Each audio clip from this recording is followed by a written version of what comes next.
Okay, so as you can see from my title slide here, this is called A Quick and Dirty Introduction to the World of Bluebook for Academic Writing. So this video, as I say here, really is just an introduction. In order to get really good at Bluebook, in order for it to become second nature, it's something you have to dedicate, a number of hours to learning how to use. So if you end up on a journal, that's, one of the best ways to do that.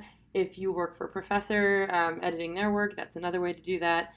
So by the end of this, you're not going to become expert at using the Bluebook, but you'll have a beginner's understanding so that when you need to do something for a law review or you need to write a paper for a class where your professor requires Bluebook, you'll be a better prepared person than you were before you watched this video. But don't be discouraged if you still feel a bit confused. This should just give you some kind of helpful foundation. Okay, so to get started, if you actually have a Bluebook with you, it's okay if you don't, but if you do have a Bluebook with you, you'll notice that the first 50 pages or so are blue on the outside, then there are a bunch of white pages in the middle, and then there are more blue pages in the back. So the blue pages that appear in the front are primarily, well actually exclusively for court documents. This is pretty much identical to what you were using for your LPS class when you were using Allwood or ALWD. This is memoranda that would be attached to some kind of motion you were filing in a court, for example. The pages that we're concerned with are the white pages. These are specifically for academic writing. With academic writing, instead of having in-text citations, you actually have footnotes. That's really the biggest difference, is that they're in footnote form. The blue pages in the back are actually tables that you use for abbreviation purposes. We'll talk more about those in a minute.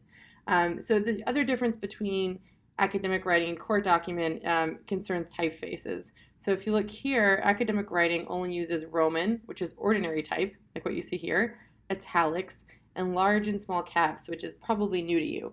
For footnotes, we don't use underline anymore. Okay, I'm just going to talk about this really briefly so you know it's there, but we don't have time to do an exercise on it. What should be a refresher is that you have to use signals for any kind of citation. Signals are used to explain why you're introducing a certain kind of citation. So they come in three forms. One is signals that supply information that supports your argument. That's in the form of no signal, e.g. see and see also. There are also signals that you use for compare. So if you're comparing two documents, there are also signals that you use that offer contradictory information. So that's contra but see. You're primarily going to be using signals of support. So just a little bit more on that. If you don't know whether you should use a C signal or no signal, you should probably go with the C signal. You only use no signal when there's absolutely no inference to be made on the part of the reader. So an example of that would be, the average temperature in Paris in the spring is 70 degrees Fahrenheit, and you cite, an almanac saying that. Most information that you introduce to the reader is going to require some kind of inference on their part. So if you're talking about trends in judicial decision making, for example, that would be a C cite. And because you're writing a case comment or an article or a paper that probably or should involve some original argument, you probably are using a lot of resources that involve an inference. The other thing I wanted to point out was the see also cite. These you usually use in conjunction with a C cite or no signal just to provide extra information, extra supplemental information to kind of buttress your argument. Because with see also citations, you're probably not discussing the material in depth in the text. You usually accompany them with an explanatory parenthetical. So just take a look at Rule 1.5 for information about that. That usually takes the form of stating, arguing, etc., a quoted sentence or a short statement that is appropriate in context. And again, if you take a look at the rule, that will give you all the information that you need. So I just made a little example here. I have a sentence. It's supported by a C citation to a law review article, a see also citation to another law review article, and in the see also citation, I just threw in an explanatory parenthetical. So the next thing to take into account are the order of the signals themselves in string citations. So, and just take a look at Rule 1.3 for more information. This slide and the earlier slide are just, a little piece of the rule. So for this rule, when more than one signal is used, signals should appear in the order in which those signals are listed in Rule 1.2. So take a look at the rule to see the order in which they should appear. Signals of the same basic type, e.g. supportive, contradictory, or comparative. So take a look at these ones here. Those are the same type. Oops. Should be grouped together and separated by semicolons. So I have here two supportive signals. So C and CF are both supportive.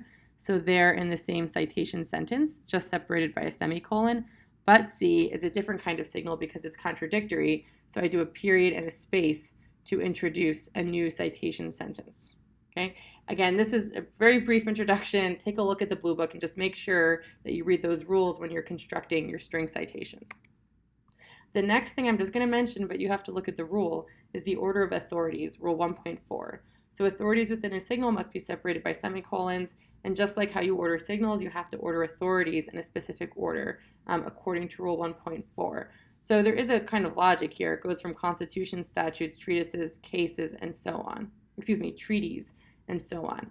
So basically, the more foundational the law is, the earlier it should appear in the citation sentence. Secondary sources appear somewhere towards the end. Okay, so now we're actually going to get into the exercise itself.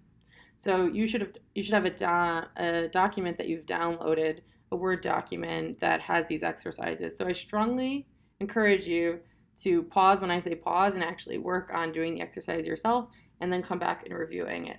I'm a big believer that you don't learn Bluebook unless you actually use the Bluebook. Before I get started, I just want to tell you something so maybe you get a little bit less frustrated. We use the Bluebook. The Bluebook is developed the way that it is for really two reasons. One, the main issue is that we want the reader to be able to find what we're looking for when we cite something. And secondarily, we want to do it with as little type as possible because we don't want to take up too much room on the page. So Bluebook is really concerned with precision and with keeping things very short. So you're going to discover that you have to do a lot of abbreviating when you use Bluebook. Again, it's frustrating at first, but eventually you get used to using the same abbreviations over and over again, and it becomes more second nature to you. Okay, so I'm going to start with having you cite a law review article. So all of this information should also be available on the handout that you've downloaded. So I have it up on the slide here, but when you actually work on it, take a look at this slide. The main rule that you're using here is Rule 16, and I've pulled out a few particular parts of the rule and a related rule to kind of guide you. So just take 5 minutes or maybe less to work on this. Okay, so let's take a quick look at the answer. So we have Stephen Smith et al., period, comma, an empirical study of mandatory arbitration clauses and social marketing service agreements. So something to note about Stephen Smith et al. You've probably seen et al. Before, but in case you don't know what it means et alia, which in Latin means and, I think it's and the others. The reason I mention that is because al period is an abbreviation for alia, and et is just the Latin word for and. So just only ever put the period after this one. Okay, so let's start with how we format the author. So for that, we want to go to Rule 15.1. So if you're actually in Rule 16, you'll notice that 16.2 covers author, but it directs you to look at Rule 15.1, but to use ordinary type. The reason it says that is because when you cite a book, you use large and small caps, but we're not citing a book, so we're going to do ordinary type. So I'm going to flip to Rule 15.1. Okay, and I'll notice it gives me kind of a general overview, and then if I flip to 15.1b, it tells me how to cite more than two authors. Okay, so it says either use the first author's name followed by et al. Or list all of the author's names. Okay, so we're usually just going to use the et al. Form, but there is a time when you would list all of them. So I did Stephen Smith et al., and then I'm going to go back now to Rule 16. And I'm going to go to 16.3 about title. So if you look at the general way to format the law review article, you can see that it's a comma, a space, and now I go to my title, and it says cite the full periodical title as it appears on the title page. This is Rule 16.3, but capitalized according to Rule 8. Okay, So Rule 8 has a lot of rules around capitalization, but the main one that you have to worry about is just from the first paragraph, which is do not capitalize articles, conjunctions, or prepositions when they are 4 or fewer letters, unless they begin the heading or title or immediately follow a colon. And that's what you have to worry about for titles. And then there are a bunch of other rules for how you capitalize things that appear in the text. Okay, so just don't ever forget that, because sometimes the title from a source you're using will be capitalized differently than how Bluebook tells you to capitalize it. You just have to make sure to modify it. Okay, so the next thing that we're concerned with is citing the journal itself. So we're going to take a look at Rule 16.4 for consecutively paginated journals. Just a brief word about what consecutively paginated means. It means that if a journal has multiple issues, the numbering for the page numbers spans across multiple issues. So the first issue might end on page 154, and then the second issue will start up on page 155. I would say pretty much all law reviews follow this format. So if you're just citing a law review article, make sure that you cite according to Rule 16.4 because it's a consecutively paginated journal. An example of a non-consecutively paginated magazine or journal is even listed here, like Time Magazine, The New Yorker, and some scholarly journals might be using that format, but for the most part, it's going to be consecutively paginated. So what we do is we put the volume number first, so here we have 40, and then we abbreviate Tulane Law Review according to tables T10 and T13 in the back. This is a kind of annoying extra step, but as you'll see, most law reviews take the form of law review or journal, and so you're going to be just abbreviating law review and journal a whole lot. So it's actually not so bad. So Rule 10 refers to Table 10 refers to geographical terms, and then Table 13 refers to institutions, and that's where we find Tulane in here. If something doesn't appear in the table, you actually just don't abbreviate it. Okay, so we do Tulane Law Review because we've abbreviated it according to the tables in the back. Oh, and a quick correction. Table 13.1 refers to institutions. Table 13.2 refers to common words. So we found Tulane in 13.1, and we found law and review in 13.2. Okay, so then we have the first page of the article here, comma, space, pin site 78, and then the year, and then followed by a period, if that's the end of the citation sentence. So the next thing I want you to try is a super citation. Okay, you're probably familiar with these already. Just take a quick look at 4.1, pause the video, and go ahead and try to format a citation for this, a short citation for this sentence right here.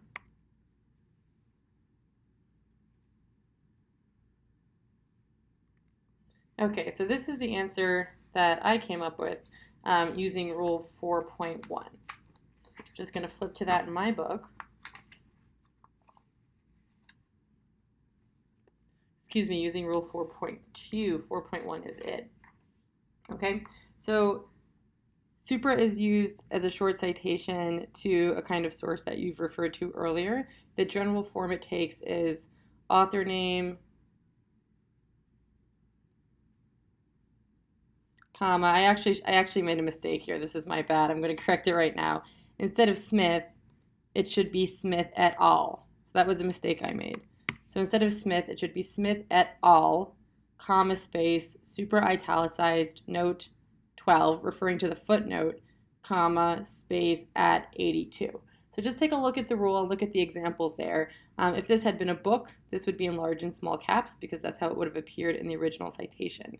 One thing to note, supra and hereinafter, which is a variation on supra, which you can read about on your own in the book, may not be used to refer to cases, statutes, constitutions, legislative materials, or statements or model codes. So basically anything that is law or is set up kind of like a law. Okay, let's move on to our next one. Let's cite a book. I just lifted this from Amazon because it's actually a resource you might use to find a book. You would also use a library catalog or something else. But I just lifted this from a real book from Amazon.com. And now here I take you to Rule 15. This covers books, reports, and other non-periodic materials. So just go ahead and take a moment and pause the video here. Okay, let's take a look at what I came up with. All right, so I did Robert Skidelsky and Edward Skidelsky, comma, space, how much is enough, colon, comma, space, capital M, Money and the Good Life, open parenthesis, 2013, close parenthesis, period. So we go back for the author to Rule 15. And here we're actually, citing a book, so we keep it with the large and small caps. We have 2 authors instead of 3. So I do the 2 authors together with the ampersand joining them. Comma, space, how much is enough, as we already said. The main thing here is that Bluebook capitalizes the word is according to Rule 8. Okay, so this is actually a time when we modify it from how it appeared on the source material, and we actually change it to conform to the Bluebook rule. One nice thing, if you take a look through here at Rule 15.4 for publication date, when you're citing something that was only published once, all you have to do is put the year. So that's Rule 15.4 I. And if you have multiple editions by the same publisher, you would list the edition or you list the publisher name. But if there's only one version of the book with only one publisher and one edition, you only have to put the year in, which is nice. But you do have to modify your citation if you have multiple editions. And you'll see rules about all of that in Rule 15.4 if you end up using something like that. Okay, let's continue to forge ahead with our Bluebook exercises and move on to a big one, which is cases. This should be familiar to you. It's pretty much the same as what you would be doing with Allwood, just not underlining anything. So here is the main stuff for you to be concerned about in terms of the citation information. And the rule you have to worry about for cases is Rule 10.2. It's also subdivided into Rule 10.2.1 and 10.2.2, amusingly enough. So 10.2.1 covers all cases, and 10.2.2 has additional rules around abbreviation for case names in citations. So they're further abbreviated in the footnote compared to how they would appear in the text, which actually makes some sense. So just bear that in mind. I'm asking you to do the citation for the footnote. Another thing to note is that you have to cite the correct reporter. This works really similarly to using Allwood. You use a table in the back for that. So just keep in mind these 2 slides when you work on your exercise, and now go ahead and take a few minutes and try to do a case citation.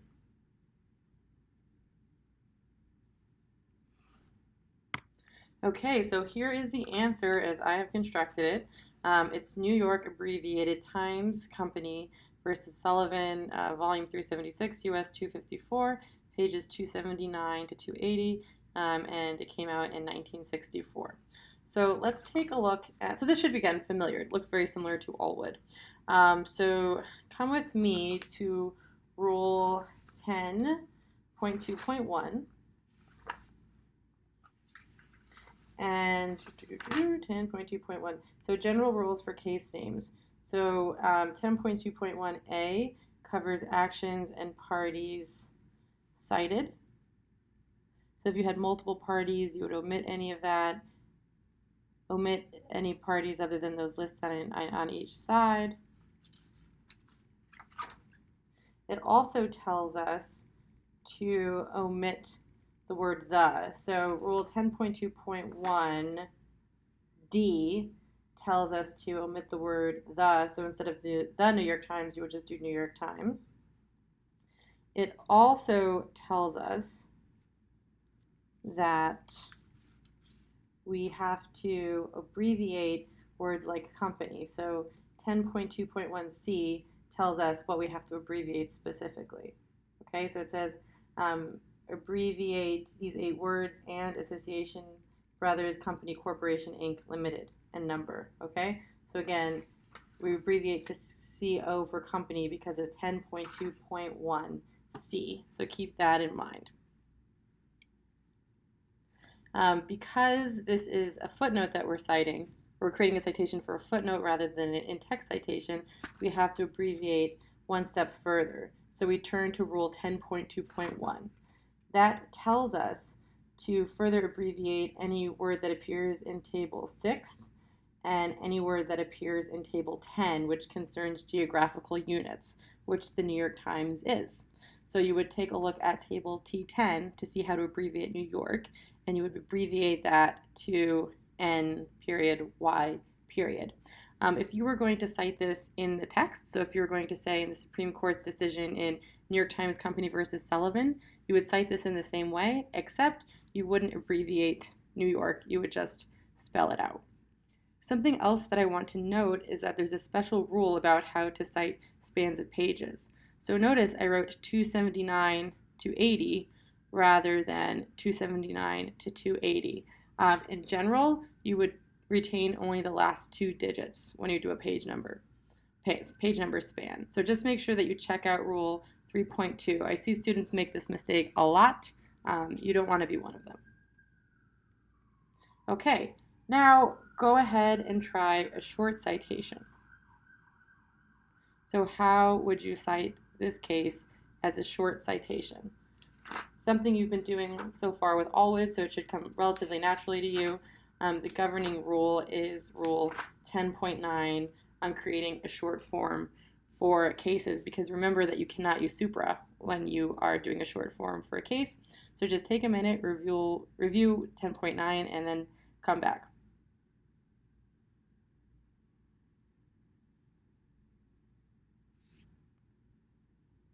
Okay, so before I show you the correct answer, I just want to really emphasize this here. It may be used if it clearly identifies a case that is already cited in the same footnote or is cited in either full or short form, including it, in one of the preceding 5 footnotes. Okay, so if you've gone past one of the preceding 5 footnotes, you actually have to do a full citation again. So that's just something to be careful about. Okay, and there are wonderful examples in Rule 10.9 about how this works and how it should look. So I have New York Times Company, italicized, comma, space 376 US at 283. And you should have been able to figure that out by looking at Rule 10.9I. And it says generally how you should do a short citation. It says use of only one party's name in a short form citation is permissible only if the reference is unambiguous. It is in our case. If you had multiple cases with the same party name, you would have to keep that in mind and you would have to allow for that. But in general, you would just use one of the parties' names, usually the party that's less common. So you wouldn't use Commonwealth as a short form, but you might use the last name Johnson, for example. Okay, so that's the answer there. Moving on from short citations generally, what about id? You can use id for any kind of authority except internal cross-references. Internal cross-references would be if you were referencing your own work. So if you, in part 2 of a note, wanted to reference part 1, you could not use id in that context. Okay, and like supra, you can only use it within the same footnote or within the immediately preceding footnote. So it's actually more rigid, obviously, than supra because you can't allow for any ambiguity. If you have multiple string citations, you can't do an id for that because the reader wouldn't know which citation you were referring to. But here's an example of how you would use id. Here's my full citation here, and then I do an id right underneath it. Again, similar to what you were using with Allwood for your memoranda, except it's italicized instead. One final rule that I have to just acknowledge the existence of, because it is somewhat important, is Rule 18, which covers the internet. There are a lot of different rules here. I would say in general, take a look at the table of examples provided in Rule 18.1. That's going to be helpful for you. The Bluebook still does prefer that you cite print resources when they're available, unless a digital copy is available that is authenticated, official, or an exact copy of a printed source. Okay, so in closing, I'm going to note that attention to detail is critical. Correct citations are time-consuming. Just allow for this while you're working on this. It will get better over time. Something that I haven't used in this exercise, but you should use, is the index Okay, it's your best friend. If there's some kind of citation form you're not sure of, look it up in the index first. Something else I want to add is when you're in doubt about how your citation should look, consult published articles to confirm the proper format. So if you just look at what other law review articles are doing, that should be helpful for you. Okay, that's the end of the slideshow. So good luck.